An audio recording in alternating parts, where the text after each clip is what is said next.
മക്കളെ, വെൽക്കം. എല്ലാവരും സുഖമായിട്ടിരിക്കുന്നു എന്ന് വിചാരിക്കുന്നു. അപ്പോൾ ഇന്ന് നമ്മുടെ മെറിറ്റ് കോട്ട അലോട്ട്മെന്റ്, ലാസ്റ്റ് ഘട്ട അലോട്ട്മെന്റ് അഥവാ തേർഡ് അലോട്ട്മെന്റ് വന്നിട്ടുണ്ട്. കുറെ ആൾക്കാർക്കൊക്കെ സീറ്റ് കിട്ടിയെന്ന് വിചാരിക്കുന്നു. കിട്ടാത്ത മക്കളോടാണ് വിഷമിക്കേണ്ട. സപ്ലിമെന്ററി അലോട്ട്മെന്റും കൂടെ ഇപ്പം 80% മാർക്ക് കിട്ടിയ കുട്ടികൾക്കടക്കം ചിലപ്പോൾ കിട്ടിയിട്ടുണ്ടാവില്ല. സോ അവരോടാണ് പറയുന്നത്, സപ്ലിമെന്ററി ഘട്ട അലോട്ട്മെന്റിൽ നിങ്ങൾക്ക് സീറ്റ് ഒഴിവ് നോക്കിയിട്ട് അപ്ലൈ ചെയ്യാവുന്നതാണ്. അതുപോലെ നമ്മുടെ സ്പോർട്സ് കോട്ടയുടെ അലോട്ട്മെന്റ് ലാസ്റ്റ് അലോട്ട്മെന്റ് ആണ്. Second allotment means last allotment ആണ് വന്നിട്ടുള്ളത്. സോ അതും നിങ്ങൾക്ക് ചെക്ക് ചെയ്യാം. കിട്ടിയ ആൾക്കാർ പെട്ടെന്ന് തന്നെ പോയിട്ട് അഡ്മിഷൻ എടുക്കുക.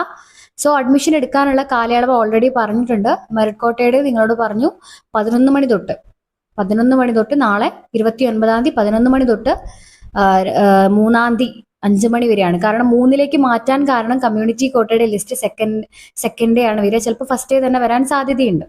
അപ്പോൾ സെക്കൻഡ് ഡേ അല്ലെങ്കിൽ ഫസ്റ്റ് ഡേ വരുമ്പോൾ നിങ്ങൾക്ക് അതിനനുസരിച്ച് കമ്മ്യൂണിറ്റി കോട്ട അല്ലെങ്കിൽ ഈ ഒരു മെറിറ്റ് കോട്ട ഏതെങ്കിലും ഒന്ന് ചൂസ് ചെയ്യാനാ. ആദ്യമേ പറയാണ്, ഒരു കോട്ടയിൽ നിന്ന് മറ്റൊരു കോട്ടയിലേക്ക് നിങ്ങൾക്ക് മാറാൻ പറ്റില്ല.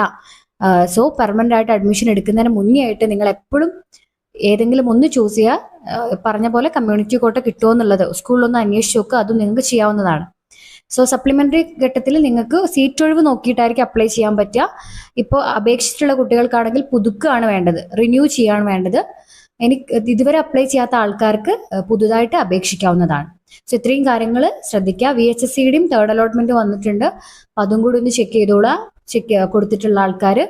സോ എല്ലാവരും ടെൻഷൻ ഒന്നും ആവേണ്ട. ഇനി സപ്ലിമെന്ററി അലോട്ട്മെന്റ് ഉണ്ട്.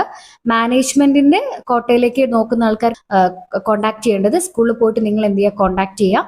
അവിടെ നിങ്ങൾക്ക് എന്തൊക്കെയാണ്, ഓരോരോ സ്ഥലത്ത് ഓരോരോ എമൗണ്ട് ആണ്. അപ്പം അതും കൂടെ നോക്കുന്ന ആൾക്കാരുണ്ടെങ്കിൽ അത് കറക്റ്റ് തന്നെ നിങ്ങൾ പോയിട്ട് ചെക്ക് ചെയ്യുക.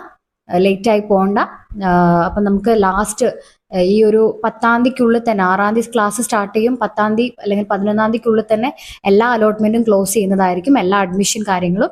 സോ പെട്ടെന്ന് തന്നെ എൻ്റെ മക്കൾ ചെയ്യേണ്ട കാര്യങ്ങൾ കറക്റ്റ് ചെയ്യാം. ഈ ഒരു കമ്മ്യൂണിറ്റി ലിസ്റ്റും കൂടെ പെട്ടെന്ന് വരുമെന്ന് നമുക്ക് പ്രതീക്ഷിക്കാം. ഓക്കെ മക്കളെ, അപ്പം എല്ലാവർക്കും ഈ ഒരു വീഡിയോ ഉപകാരമായെന്ന് വിചാരിക്കുന്നു. നിങ്ങൾക്ക് എന്തെങ്കിലും ഡൗട്ട് ഉണ്ടെങ്കിൽ താഴെ ചോദിക്കാം. വെച്ച് കുറച്ച് തിരക്കിലായതുകൊണ്ടാണ് റിപ്ലൈ തരാൻ കുറച്ച് വൈകും. എങ്കിലും നിങ്ങളൊന്ന് താഴെ നിങ്ങൾക്ക് എന്തെങ്കിലും ഡൗട്ട് ഉണ്ടെങ്കിൽ ചോദിക്കാം. എൻ്റെ ഇൻസ്റ്റാ ഐഡിയും കൂടെ ഞാനിവിടെ കൊടുക്കാം. നിങ്ങൾക്ക് എന്തെങ്കിലും ഡൗട്ട് ഉണ്ടെങ്കിൽ മെസ്സേജ് ചെയ്യാവുന്നതാണ്. അപ്പം മക്കളെ, അടുത്തൊരു വീഡിയോ ആയിട്ട് കാണാം. Thank you.